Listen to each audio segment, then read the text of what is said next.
All right, so welcome everybody. This is the Show and Tell podcast from the gallery in the Valley. This is our first episode, and we are super excited to bring in our visiting artist for July, Amy Balling. Amy is a painter, multimedia painter, has brought in a lot of beautiful acrylic paintings. Why don't you tell us a little bit about yourself, Amy? Well, hello. Thank you for having me on the podcast for the first time. I am Amy Balling. I am in my show. I have paintings that are acrylic paintings, but I also do a lot of multimedia with like gouache and colored pencils, and I do I like using ink and watercolor, and I have a tough time limiting myself and just focusing on one area. I like to play around with a lot of different things like crocheting and sewing. My husband will tell you I have way too many hobbies and too many craft supplies and too many art supplies. But I really like being around color a lot. So this is my way, especially in the cold Buffalo winters, of getting a lot of color in my life. So the acrylic paintings are something that I do mainly at home because you have a big setup and a huge canvas and you can't take it portably somewhere else. But I feel like the watercolors and gouache, I like when I know that I'm traveling. It gives me some kind of creative outlet when I'm not at home.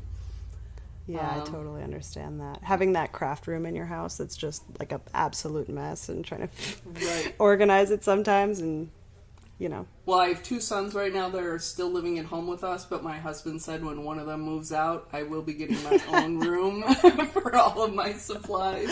They're not in our living room.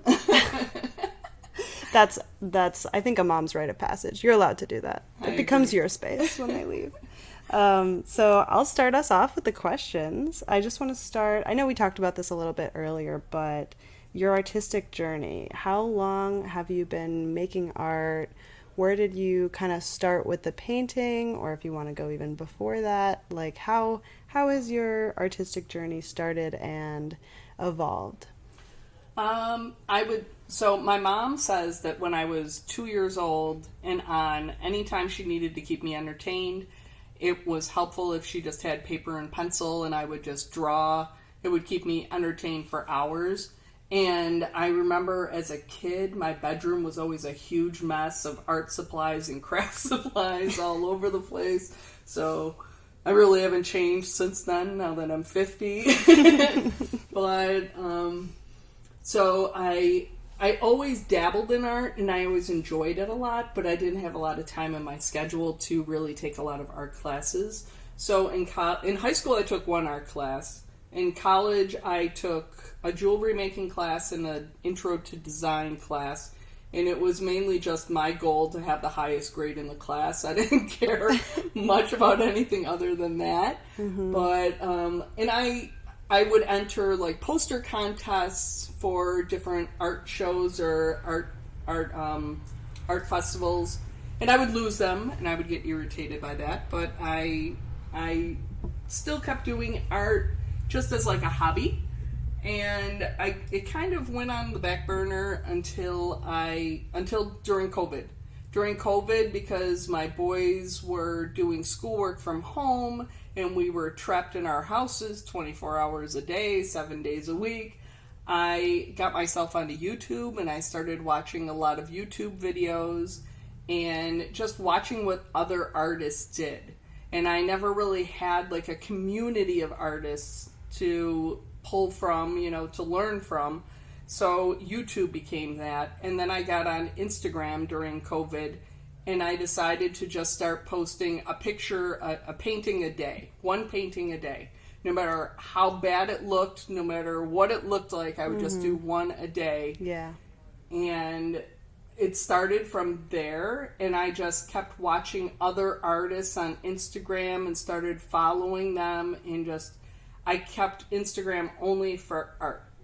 I learned from Twitter. When I joined Twitter a million years ago, somebody suggested, hey, follow everybody in this room. We're all going to join Twitter. And then I was following all these people that I didn't really have, like I wasn't learning something from them. It was just like a haphazard mishmash of people I was following on Twitter. So when I joined Instagram, I said, I'm just going to keep this as art, and I just want to use it to learn art, and that's really what I did with Instagram. So by doing a painting a day and just kind of following other artists, I feel like I built my own online community. Yeah, I totally understand how that could be facilitated by COVID too. Just really not having much of an in-person community, but leaning back on that philosophy of making art, posting it every day, and finding community there. And as a science teacher, I'm not often around other artists. Mm-hmm. In my high school, I will go seek out the other art teachers in the building, but they're on the opposite side of the building, so it's a 1/4-mile walk to go from my classroom to their classroom. And so it's just not, I'm not around other artists. So Instagram really helped me find a community. But even then, like the amount of self-starting energy that you need to continually seek out that community and connect with that community online, like that is, compared to like going to art school and being surrounded by a group of artists, that's some real consistency and some work on your part that has definitely done you well.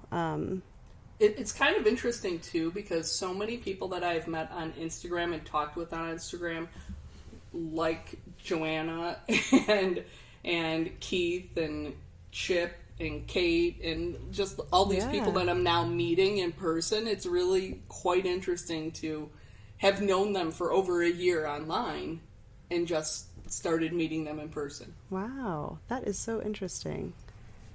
Well, we're happy to have you in this community. Well, thank you. Welcome.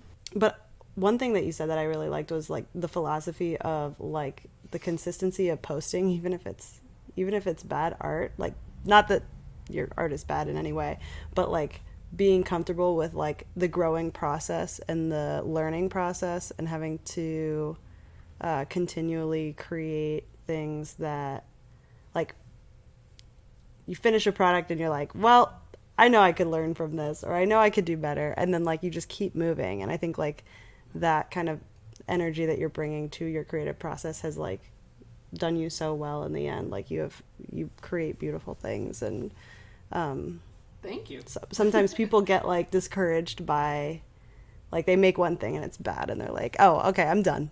I think I try not to compare myself to other people like it's me versus them.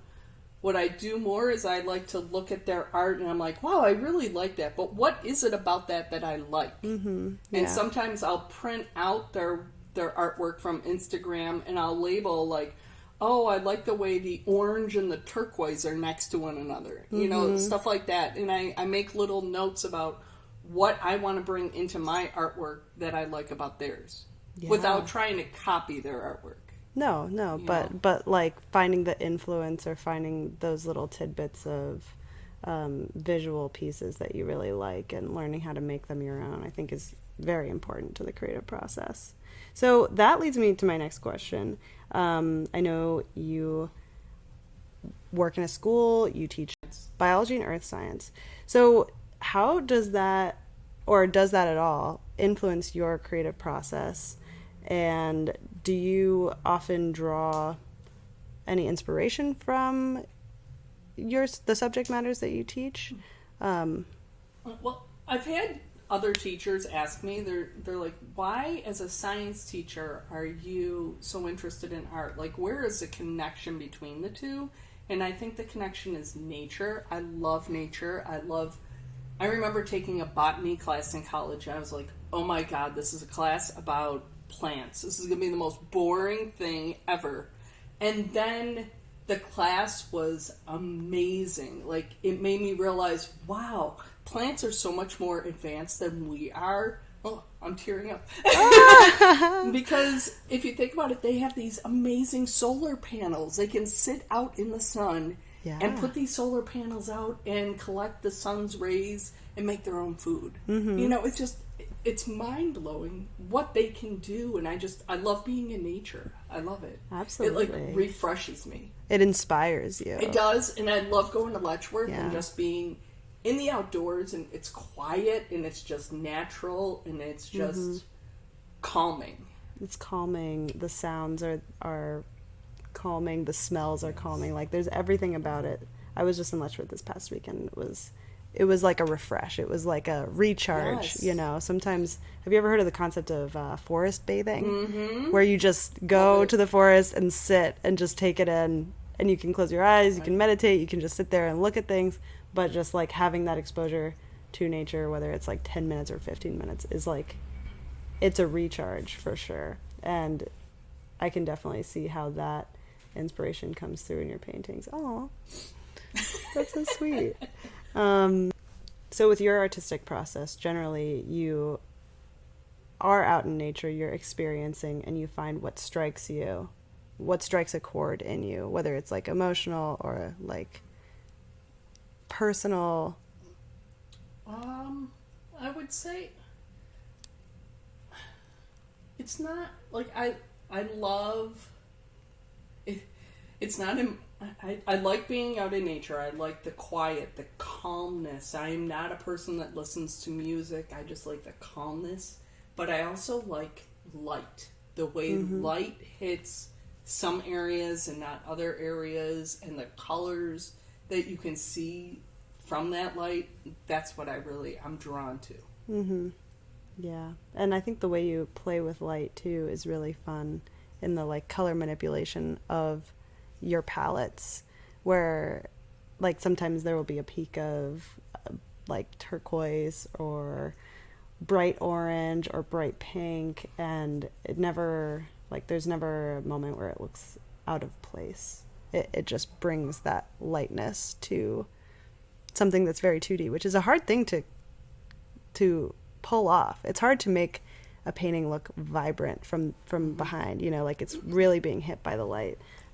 Yeah, my paints, so as a science teacher, I'm very organized, and I like things very linear, and I have my paints all in the same white bins that are organized by color. So there's a blue one with a label, of course. I love a label maker. So there's a blue bin and an orange bin and a pink and purple bin. So I have them organized that way. But then also in the bins, I have them organized into, these are the really light colors, these are the really dark colors. And that's more what I use, is I put lights where there's a lot of light and the darks where there's darkness, and I just kind of use them interchangeably. Yeah. If I can pick out the tiniest bit of orange in something, I will put a really bright bit of orange, Yeah. If I see the tiniest bit of green, I put a really bright bit of green, because I could always tone it down, but I don't like to muddy the colors up too much. I really don't. I know a lot of people in art school are told, don't ever use colors straight from the tube. Almost everything I use is color. I'm sure I break a lot of art rules. I use almost every color straight from the tube. I'm too lazy to stand there and mix it all up. That's okay. Hey, there have been so many times where I have used a palette to mix my, like, just a, regular palette to mix my paints, and I end up with the muddiest painting, and I don't realize that's what's happening until I turn it into black and white, and I'm like, oh, this all looks gray. This all looks the same gray. And I know, like, with the value and the tones in yours, like, it definitely comes through that you're not, as fond of mixing. Sometimes it can be really hard to not just let it all blend into the same color scheme, And I don't want to overthink it either. Mm-hmm. Like, I don't want to overthink it and think, oh, I need exactly this shade, or it has to be this exact tone, or anything like that. And it's not that I'm going out and buying a lot of paints. A lot of my paints have just been handed down to me from people that just don't want their paints anymore, or estate sales, or wherever. Really? I was going to ask what kind of paint you use. It's all over the place. Yeah? Okay. I really like Golden a lot, because I know they're a New York State company, so if I do buy paint, I try to buy theirs.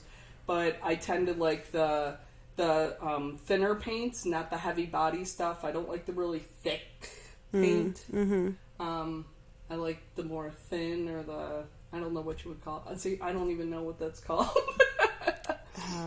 there's kind of a The light body or the thinner, like the mediums. It can be what I mean, spread right? easier. Like it spreads easier, but it still has a crazy amount of pigment in it. I love that. Yeah. Those are really hard to find. For a while, I was mixing mine with water, which is not what you're supposed to do. But I would mix acrylic with water for a good amount of time, and then, try to get what I was getting out of it. So, obviously, you're a busy lady. You got a family. You've got a job. I'm wondering, how do you work art into your lifestyle? Do you have any rituals or routines that help you get into that kind of creative brain? And like, what does that like time allowance look like for you, kind of? Well, as a science teacher, I am definitely not using that part of my brain. So when I come home, it's a vacation for me to be home and be painting. So that is definitely one of the times that I paint. But also, I am a morning person. I go it's sad, but I go to bed at 9 o'clock at night, and I'm asleep by 9:30. Oh, that sounds blissful. That sounds so nice. But I wake up early in the morning, and that's when I'm the most motivated to paint. So during the school year, it's very difficult for me to get in a routine where I could come home from work and then paint because I'm so tired from work. But on weekends, like between 8 and 11 or 11:30 in the morning is really the sweet spot for me when I love to paint in the morning. Yeah. Which is probably the opposite of most artists. I feel like most artists are late into the wee hours of the morning is when they're painting, but for me it's early in the morning. There's a story, I think it's Monet with the water lilies, and with a lot of impressionist painters back before you could go take a photo of something and recreate it, one of his paintings, and I'm pretty sure it's water lilies, was an early morning lighting painting. So he would get up at 6 a.m. and he would go set up, he'd put his easel out and paint for 30 minutes. And then after that 30 minutes, the lighting would change and he would have to pack up and go home. But it was an early morning routine for him that he would get up before everybody else was up, do his painting, and then pack up and go home once the lighting had changed. But maybe that could be a fun ritual for you to get into. Yeah, that's definitely... I am definitely a morning person, and that's when I love having summers where I don't have to go into work. Granted, I'm not bringing in any money because teachers don't get paid over the summer, but I now have the time during the summer to be able to do the painting that I want to do during the school year. And summer is festival season for artists, so maybe that'll work out. Yeah, I haven't done any festivals. Yeah. I've heard good things about Allentown. Yeah, it's fun. I've gone to Allentown, but to sit there and be a slave to the weather pretty much is not something I want to... I don't want to chase my prints down the road. Yeah, very true. It's hard. And the setup and the takedown. Oh my gosh, that's so much work. I give the artists that do it a lot of credit. I really do. Yeah, it is a lot of... It's a hustle. Being an artist is a hustle. Would you say that your art style... how has your art style evolved over time?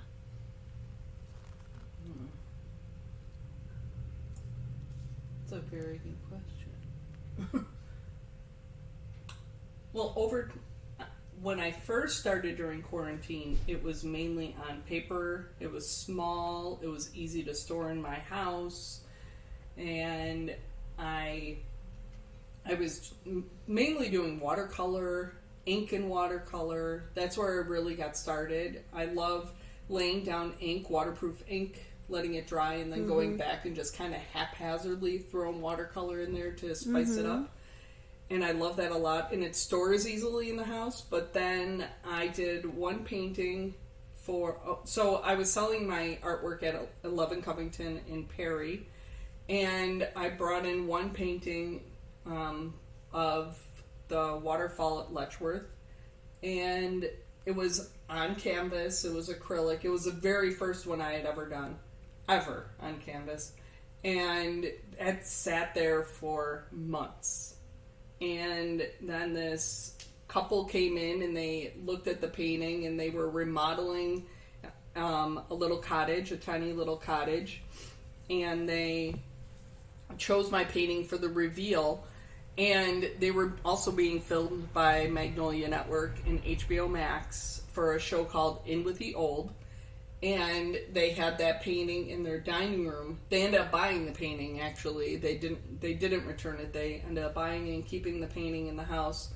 And that's when I really started, oh, well, this is interesting. I never really thought too much about painting on canvases. And they take up way more space in my house. Yeah, that's the thing. You need the space for it. But was that your first canvas painting that they bought and put in there? Wow. Yes. That's got to be like really affirming too. It was. To make, like, that was the first one you did, and there was a demand for it, and there was appreciation for it. So that's got to be a really good feeling. Yeah, my family members have said, wow, we never thought you would make money from this because of all the different little side hustles and jobs and like craft things that I've taken on. If you can name a craft, sewing, crocheting, whatever I've done, macrame, I've done it all. Yeah. I've done it all. Sometimes you gotta shop around to figure out what really fits your groove. You know, when you get into the flow state or the work state, and you know, it works for you, and it's something that you can stick with and like see yourself excelling at, and then like really like the finished product too. I feel like painting definitely makes sense when you take into account your inspiration. It would be hard for me to imagine what a crocheted landscape would look like, but maybe in the future. Well, recently, so over the winter, I love to paint because I like to see bright colors. But also there is something about crocheting in the winter, just having like fiber and like the warmth of the fiber laying on you. And I've been crocheting little purses and too many hobbies. It definitely feels like you're like connecting with your like great grandmothers, like crocheting by a fire, or like working with textiles in a fun like tapestry type of way. It feels like historically that has been a huge creative outlet for women specifically. So that's fun that you've been able to like kind of try out different mediums and see what really works for you. Also, I feel like the grandma arts have been out for so long that they're now coming back. Oh yeah. You know? I've seen some of the coolest quilts I've ever seen on Instagram lately. And it's all, I mean, they're not new patterns, they're not new what would you call that? I mean, I guess it's a pattern, but kind of the designs of the quilts, you know, some of the quilting design, it's taken like this like kind of older medium and put it into a new context, which I think is really fun. And that's too, like, you get kind of into that like discussion of like, well, what's the difference between art and craft and folk arts, quote unquote. You can't see the arm, the quotes, air quotes, but and in home design, coastal grandma is like a big thing now, you know, to have so much of the old stuff, the old brass and all the embroidery and stuff like that has really come back into play, and I see it getting bigger and bigger. So I don't know, I've always liked making things. And I mean, I love watching reality shows, and I will watch a show like Big Brother or Survivor, and the idea that these people are trapped in a house together doesn't scare me. The idea that they're trapped in a house without pen and paper or any arts or craft supplies really blows my mind. Like, they I can't could even never write live stuff that down. way. Oh, I didn't realize I couldn't live that way. Yeah, no, I feel like I would need some kind of outlet. Well, I think they probably do that to stir up drama too. If you don't have an outlet, you're getting it out on other people. For me, I have to have something constantly that I'm working on or designing or whatever. Yeah, the creativity just flows through you no matter what. What is your take on the intersection between AI and art and where we're moving and what's going on. Mm-hmm. I don't think that AI should ever or will ever necessarily take the place of artists creating art. I mean, maybe because right now it looks so weird and wonky, maybe that's why I believe that it won't. But are they stealing our artwork on Instagram and then using it to make AI better to then produce art that looks like it's made by humans? I don't know. I think they are actually doing that. Yeah. Yeah, I saw a thing about people say Meta. they are, and that's why I got onto that news site. Was it Kara? Kara, yeah, I heard about that too. I am on there. I haven't used it yet, but I'm like, is it really protected there either? I don't know. Who knows at this point? Yeah, I saw a thing on Instagram about Meta kind of mining our data and images for, inspiration and for. But artists, it all comes down to the creativity. So, like, we are the creators of something. I don't know that AI could ever match what a human will come up with. Yeah, I think that, well, first of all, what you said about AI looking wonky, that's true. That could change, but that is definitely true. You can always, for me, I can always tell when it's AI.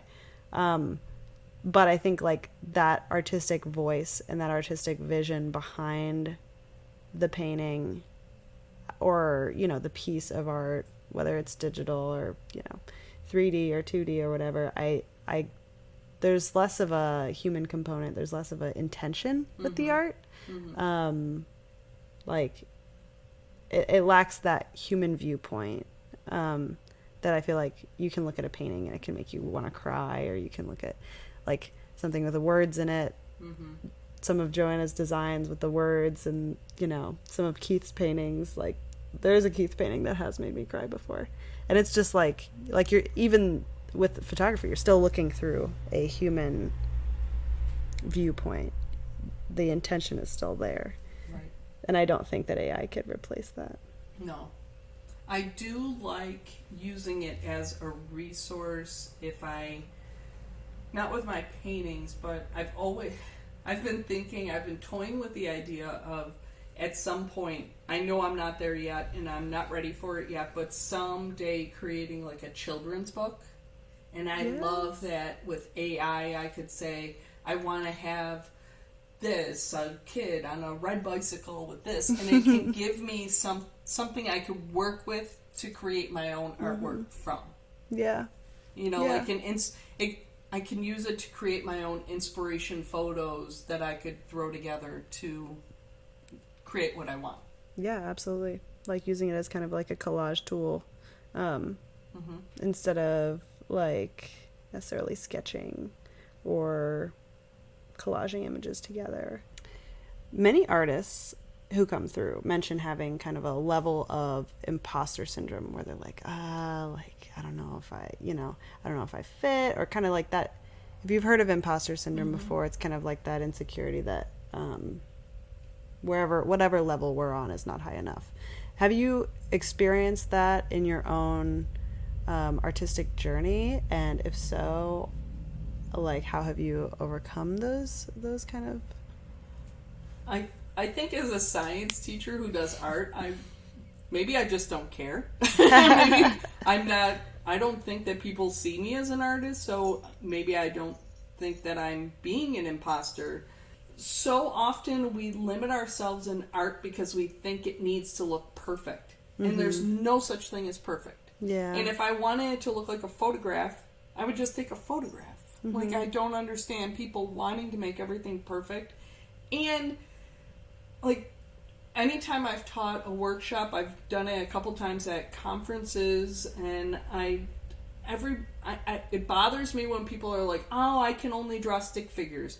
Well, if you were to tell me to draw a person right now, it would most likely be a stick figure. Yeah. Like, I don't know what makes people think that, I don't know. Like, all I'm doing is looking at shapes and colors and putting them down on a canvas or paper or something like that. Yeah. And there's nothing that makes my art different than anybody else's art other than just practicing a lot of different things. Mm-hmm. It bothers me so much because the only difference between me and that other person is that I've just been working on it longer than they have. Mm-hmm. And that's not talent. It's just working hard for something.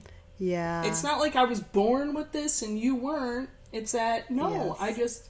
I keep doing it because it makes me happy. Because you can train yourself how to do basically anything. Mm-hmm. If you spend enough time, whether you want to do like loose paintings or if you want to do hyperrealism, it takes a while to perfect that craft. I have a passion for this, and I feel like using the word talent demeans the amount of time that was put into it. So many people limit themselves in learning new things because they're like, oh, I just don't have that talent. We only live one life. Like, if you want to learn how to do something, just do it. Mm-hmm. Nike couldn't have said it better. Just do it. No, I think that's very wise. And if you're terrible at it, move on. Like, if I painted one of those canvases and it looked terrible, I'd paint over it. Yeah, exactly.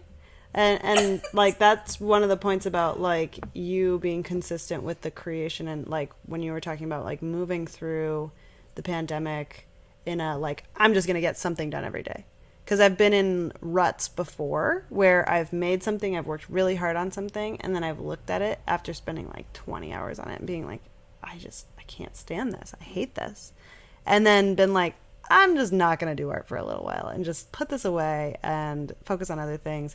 But that gets me in, you know, sometimes I think quick and dirty drafts are the way to go. Mm-hmm. Instead of agonizing over one thing that if it's bad, you just wasted 20 hours, you know, like coming to terms with the fact that you need to make bad art before you make good art, and then moving past that. That's like that's been one of the bigger hurdles for me.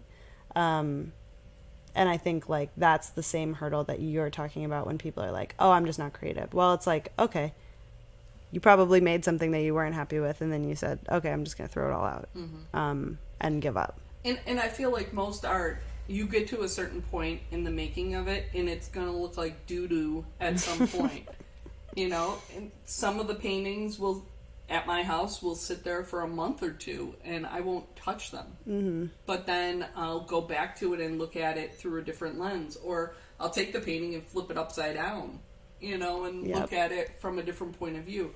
Or the one that really blows my mind is if I just take a picture of it on my phone and look at it through my phone, I somehow see it differently than I do in person. And I still cannot understand how that happens. I have done the same thing, and I also have no clue how it works. I think maybe it's just, I think part of it is you're looking at something, especially on the scale that you work, right? It's so big that you get bogged down by the details, and sometimes you need to physically make the image much smaller in order to see what's wrong with it. Because I've also, like, that is something that I use all the time. I'll be like, oh, something's not right here. Like, I just need to make it so much smaller and be like, all right, what's sticking out? What's that, like, kind of sore thumb? But then also there are some times that I will post a painting on Instagram that I'm not done painting, and people will message me from somewhere else, like people I've never met before. I want to buy that. How much is it? And I'm like, but it's not even done. And they want to buy it at the state that it's in. And I'm like, maybe I'm overthinking all of these paintings. That is also, I think, the plight of an artist is it done? I don't know if it's done. It doesn't look right. You know, like constantly kind of picking yourself apart. But then I think it's so, we're trained to criticize what we do. I don't know why we are. I think we just need to enjoy what we do, put it out there. If no one likes it, well, I like it, so I really don't care. Like, whenever I'm at an estate sale and I'll pick up a stupid little brass animal or something like that, my husband's always like, well, what does this go with in our house? And I'm like, well, it goes with me because I like it. Yeah. You know? So if the painting doesn't work to someone else, then don't buy it. That's just the way I see it. Yeah. Do you have any... well, actually, I've got 2 more questions for you. So the first one is, would you be able to, like, identify another artist in the area, whether it's local to Geneseo or Williamsville, Buffalo area, that like you have drawn inspiration from and, you know, been one of your like local favorites, I guess? Well, Keith Walters, I messaged him well before I knew him. I messaged him on Instagram and said, I love this photograph you took of the hot air balloon at Letchworth. And I asked him, you know, would you mind if I use this for a painting? And he so graciously said, sure, yeah, have at it, do that. And it was by far my most expensive painting that I've sold, so I'm eternally grateful to him. And he just takes the most amazing photographs. And I'm grateful I'm not a photographer, because if something's not in the spot that I want it, I can paint it into the place that I want it. And he's locked into wherever something is in real life, and I think that's amazing that he's able to get the photographs that he can. And the timing to be at these places when he gets these amazing photographs is just unbelievable to me. Yeah. So I really do love his photography. And Erin Hannafin Sweeney, I love her use of color and the animals. And there's this one painting that she has of Crayola crayons that is my absolute favorite. I love the colors in it, and it's so great. So she's an inspiration to me too. So my last question for you is, what advice do you have for budding artists that are just starting out? I would just say use the cheapest supplies that you have. You do not need the most expensive watercolor paper. Everybody says that. You do not need the most expensive. You really do need a good set of watercolor paints, though. That does make a big difference. But make art or something every day. Literally every day, no matter what it looks like. It was a YouTube video that I saw way back at the beginning of COVID, where this one artist was asking this other artist, how did you become so rich? How did you make so much money from your art? How did you be considered? Why do people consider you a professional? You know, like, what have you done to get to this place? And he said, pick one thing and do it literally every single day. He said, and I don't even know who the artist was or what video I found, but he told the guy, he goes, pick an animal. And the guy picked an ibis, which I didn't even know was an animal. And he drew an ibis every single day for an entire year and just looked at how this ibis had changed throughout the year. And that was what made me start doing art every single day. Wow. Painting a day. That's really great advice. It's like the boot camp that is fueled by self-discipline. Yes. One of the most impactful assignments that I ever had in my drawing class was to get a sketchbook, and the teacher handed out a sheet that had like 30 labeled sketchbook assignments, and each one was just, you know, a sentence or less of a prompt. And it was like each semester, or maybe it was each quarter, it was kind of, you know, it was like what you're describing. It was like a boot camp of fill out the sketchbook by the end of the semester, just finish it. But I noticed that by the end of that year I had improved so much. And that is it. It's like you just got to do it. You have to stop making the excuses for not doing it. Yeah. Now, if I could figure out how to do art and work out at the same time. You either work your brain muscles or you work your body muscles. You don't get to do both. That is not, you don't have enough energy for that, honestly. I did buy one of those walking treadmills so like I could walk, but I still haven't figured out how to do art while on the treadmill. Like an elliptical kind of. That would you know, maybe a new style would emerge out of that. Just kind of like a very shaky, loose, like somehow get even more abstract, you know? Maybe like a spin thing. I think that could be, if you're seated. I have a Peleton. Yeah, a Peleton. I think you could work with that one, because if you're seated, then you're like, it's just your legs that are moving, really. But I feel like maybe that's how I cut down on my Instagram time. You know, like I'm just walking anytime I'm doing it. Yeah, that's a good idea. That might just lead you to have a lot of steps and a lot of scrolling. Your screen time and your steps are going up. Right. Hey, it's a win-win. It's a win-win. It's some sort of odd trade-off, you know.